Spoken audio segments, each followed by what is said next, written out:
Teorema del seno. El teorema del seno afirma que en un triángulo cualquiera se mantiene constante la razón de cada lado y el seno del ángulo opuesto correspondiente. Es decir, que dado un triángulo, decimos cualquiera para distinguirlo de los triángulos rectángulos. Por ejemplo, el teorema de Pitágoras solo se cumple para un triángulo rectángulo. El teorema del seno no. El teorema del seno se respeta para cualquier tipo de triángulo, ya sea rectángulo, obtusángulo o acutángulo. Bueno, pues lo que dice este teorema es que si lo tenemos así dibujado, un triángulo ABC, ABC mayúsculas son los vértices, el lado opuesto correspondiente a BC minúsculas, lo que se cumple es que A, la medida del lado A, es al seno del ángulo A, como la medida B del lado B es al seno del ángulo opuesto, el ángulo B, como C es al seno del ángulo C. Hay una proporción entre estas cantidades.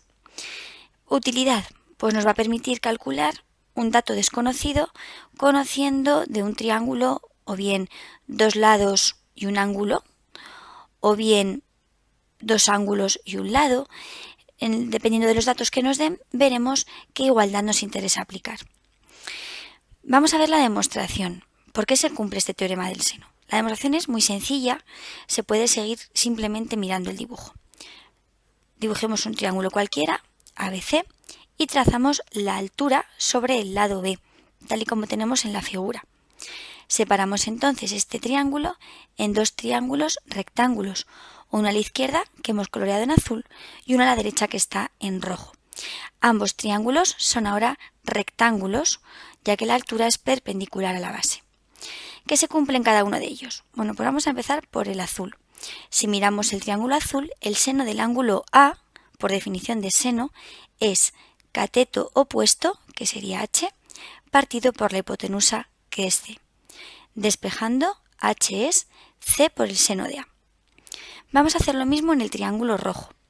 Mirando en esta figura, el seno del ángulo C de nuevo sería cateto opuesto, H, partido por la hipotenusa, en este caso A.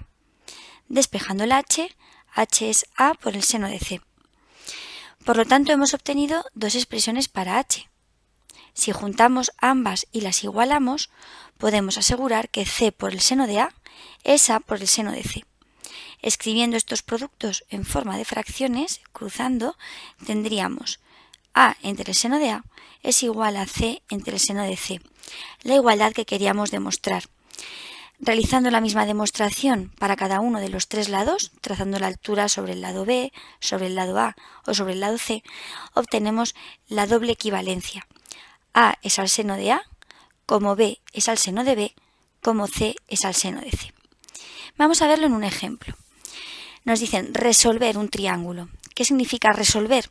Resolver un triángulo es dar con exactitud cuánto miden sus tres ángulos y sus tres lados. En este caso nos están dando el lado A, 5 centímetros, el ángulo B, que mide 40 grados, y el ángulo C, que mide 60 grados. ¿Qué nos están pidiendo? Pues nos piden que calculemos los otros dos lados, el lado B y el lado C, y el otro ángulo que sería el ángulo A.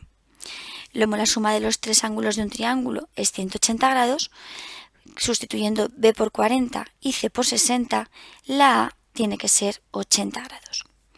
Hemos calculado ya el ángulo. Vamos ahora con los otros dos lados. Para ello aplicamos el teorema del seno.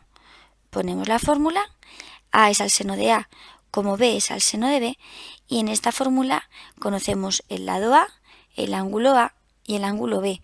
Podemos despejar, por tanto, el dato desconocido, el lado B. B será A por seno de B entre seno de A.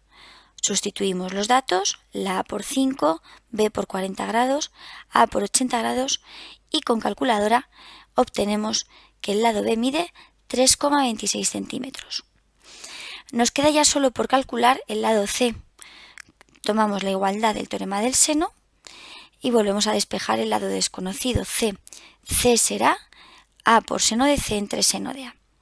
Sustituimos el valor de A, el ángulo C, el ángulo A, calculamos los senos con la calculadora y nos queda como resultado que el lado C mide 4,4 centímetros.